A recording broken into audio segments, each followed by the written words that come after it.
مطلب حاضر یہ کرتا ہوں، یہ میرے غزل کے مزاج سے تھوڑا سا ہٹ کے ہے، لیکن ایک محاورے کو میں نے برتنے کی کوشش کی ہے اپنے انداز میں، اس لیے سناتا ہوں. اس کے بعد دوسری لائن آئے گی تو آپ دیکھیں گے کہ مطلب کیا ہوتا ہے.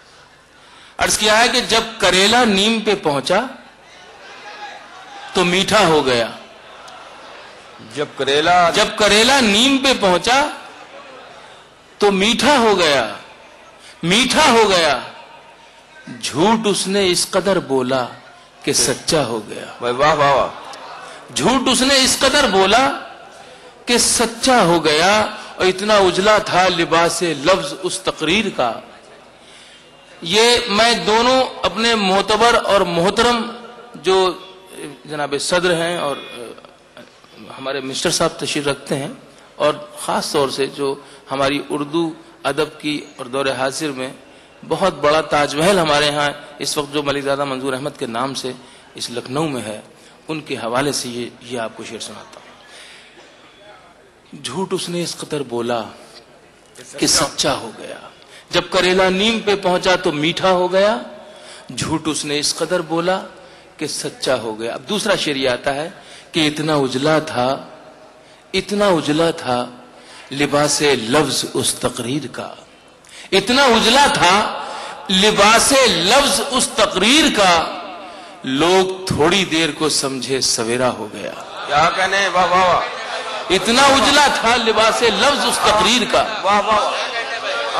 اتنا اجلا تھا لباس لفظ اس تقریر کا، لوگ تھوڑی دیر کو سمجھے سویرا ہو گیا. وہ غزل جو عالی مرتبہ جناب صدر کے حوالے سے ہم تک پہنچتی ہے، وہ روایتی غزل، وہ جو کلاسیکل غزل ہے، اس کا ایک شعر میں آپ کو سناتا ہوں. مزہ لیجئے گا شعر کا کہ اتنا اجلا تھا لباس لفظ اس تقریر کا، لوگ تھوڑی دیر کو سمجھے سویرا ہو گیا. شعر یوں ہے کہ آ گلے لگ جا مبارک ہو تجھے میرے رقیب. آ گلے لگ جا مبارک ہو تجھے میرے رقیب. کل تلک جو شخص میرا تھا وہ تیرا ہو گیا. کل تلک جو شخص میرا تھا وہ تیرا ہو گیا. ایک چہرہ، ایک دریچہ، ایک نظر، ایک سرد آہ.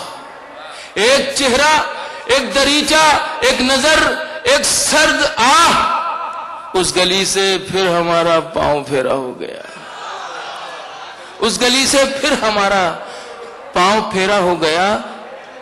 اب یہ شعر خاص طور سنانا مجھے آپ کو. ہاں، ایک چہرہ، ایک دریچہ، ایک چہرہ، ایک دریچہ، ایک نظر، ایک سرد آہ.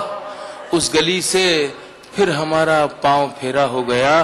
اب اس سے بڑھ کے سزا اور کیا ہمارا